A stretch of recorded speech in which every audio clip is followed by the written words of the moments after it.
Გამომცემლები კიდევ ერთხელ მთავრობის იმ გადაწყვეტილებას აპროტესტებენ, რომლის მიხედვითაც მოსწავლეებს წიგნები უსასყიდლოდ ურიგდებათ, მათ კი დაბეჭდილი პროდუქტი ვერ ეყიდებათ. Როგორც გამომცემლობა დიოგენეს ხელმძღვანელმა თამარ ლევანიძემ თქვა, მათი პრობლემები წინა ხელისუფლების დროს დაიწყო და ახალი ხელისუფლების პირობებში ყოველგვარ მოლოდინს გადააჭარბა. Ბოლო 1 წლის განმავლობაში თბილისში 8 წიგნის მაღაზია დაიხურა, მათ შორის გამომცემლობა დიოგენე. ქართულ საგამომცემლობა საქმიანობაზე რამდენიმე წუთში სტომართან ერთად ვისაუბრებთ, მანამდე კი ჩვენი ჟურნალისტი ნილონ გურაშვილი ჩაგორთება, რომელიც 2012 წლიდან მოყოლებულ პრობლემებზე მოგვიყვება. ნინი, გამარჯობა და გისმენთ. დილამშვიდობის ნინი. დილამშვიდობისა.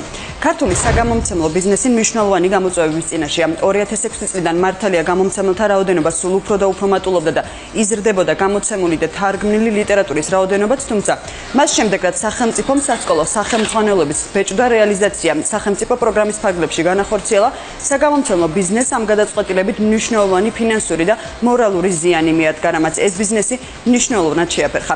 გამომცემელთა ასოციაციაში, როგორც ამბობენ, სასკოლო სახელმძღვანელოებიდან მიღებული შემოსავალი გამომცემლებისთვის ძირითადი ფინანსური საყრდენი იყო. თანაც სასკოლო სახელმძღვანელოების ბაზარი მარტივად დათვლადია, ამიტომ გამომცემლებს სტაბილურობის განცდა ყოველთვის ჰქონდათ. სახელმძღვანელოებთან დაკავშირებულმა პრობლემებმა, რასაკვირველია, დისბალანსის შექმნა, მათი რესურსი ნელ-ნელა იწურება. 2012 წელს მიყენებული დარტყმა გამომცემლებზე სხვადასხვაგვარად აისახა. თამარ ლევანიძე გამომცემლობა დიოგენეს ხელმძღვანელი მომავალს პესიმისტურად უყურებს, ვალდებულებების შეცვლილებას ვერ ახერხებენ და დავალიანებები როგორც ადგილობრივ სტამბებთან, ისე საერთაშორისო პარტნიორებთანაც აქვთ. 4 წლისა და 2 თვის მუშაობის შემდეგ წიგნის მაღაზია დიოგენე იხურება. ამის მიზეზი ფინანსური პრობლემებია. მაღაზიის ბოლო სამუშაო დღე 10 აგვისტო იქნება ასევე. საგამომცემლო საქმის პრობლემებზე საუბრობს ბაკურ სულაკაურის გამომცემლობაც. თავცარი დარტყმა მიაყენა ამან საგამომცემლო ბიზნესს. იყვნენ გამომცემლობები, რომლებისთვისაც ეს იყო შემოსავლის ძირითადი წყარო. ჩვენ გამომცემლობას მაგალითად ხერხემალში გადაწყვეტა ემუქრება ამისაგან. წელს როგორც ჩვენ მოგვივიდა შეტყობინება ეხლა და ჩამონათვალე წიგნებისაც, რომელსაც დაბეჭდავენ ისინი. ამაში ყოველ წელს გვიგზავნიან, იმიტომ რომ ჩვენ მის შესაბამისად მე ავტორებს უნდა გადავუხადოთ ის კაპიკები, რომლებიც აქედან შემოდის.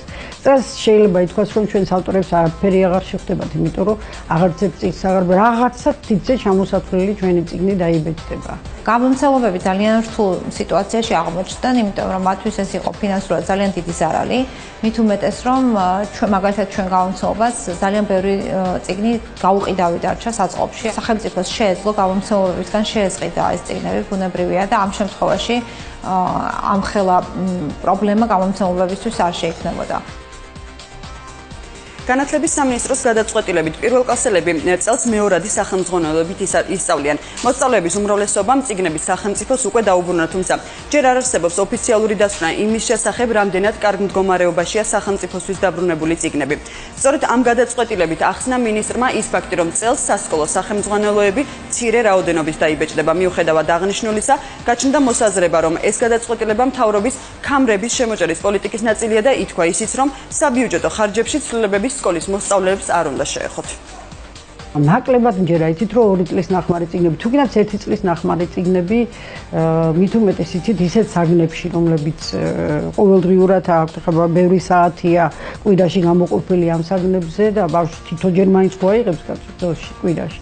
რომ ის წიგნები თან რამდენადაც მე ვიცი ძალიან თხევ ზიან დაბეჭდილი. გარდა იმისა, რომ დაზარალდნენ გამომცემლობები ამ გადაწყვეტილებით, რომელიც მიიღეს 2012 წელს, დღეს ზარალდებიან უკვე მშობლები და მოსწავლეები.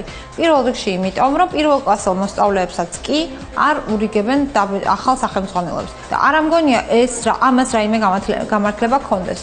მაშინ სახელმწიფო, როდესაც ამ გადაწყვეტილებას იღებდა და მაშინ მე უნდა გამოეცხადებინა მშობლებისთვის, რომ თქვენ იცით თუ არა, რომ 2015 წლის პირველ კლასელებს მოუწევთ ძველი ნახმარი სახელმძღვანელოებით სწავლა. მაშინ ეს განცხადება არავის არ გაუკეთებია, ყველა ელოდა, რომ ყოველ წელს ბავშვები ახალ სახელმძღვანელოებს მიიღებდნენ. სინამდვილეში მოხდა ის, რომ წელს მხოლოდ დროულები იბეჭდება, პრაქტიკულად სახელმძღვანელოები როგორც ასეთი არ იბეჭდება. 2015-2016 სასწავლო წელს სახელმძღვანელოებისთვის სამინისტროს ბიუჯეტიდან 1.500.000 ლარია გამოყოფილი. ეს მაშინ, როდესაც 2013 წელს წიგნებისთვის 16 მილიონი ლარი გამოიყო, ხოლო წინა წელს 9 მილიონი ლარი. კითხვაზე, რატომ არის ასე ცოტა თანხა გამოყოფილი, უწყებაში განმარტავენ, რომ სასკოლო სახელმძღვანელოები წელს გაცილებით მცირე რაოდენობით დაიბეჭდება, რადგან სახელმძღვანელოების ინვენტარიზაცია დასრულებულია და სკოლის სახელმძღვანელოების ვარგისი მარაგი დაახლოებით 84% შეადგენს. კიდევ ერთი სიახლე სახელმძღვანელოების ხელმძღვანელებთან და მომავალ სასწავლო წელთან დაკავშირებით. წელს მთლიანად იცვლება. პირველიდან მე-4 კლასის ჩათვლის სასწავლო პროგრამა გრიფირების პროცესი უკვე დასრულდა და დამტკიცდა, თუმცა როგორც საქმე დილას სამინისტროში განუმარტეს დეტალების გაჟღერებამდე ექსპერტების დასკვნა საჭირო და სამინისტრო სწორედ ამ დასკვნის მოლოდინშია.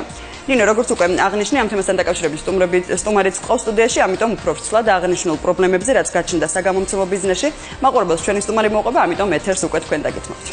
დიდი მადლობა ნინი.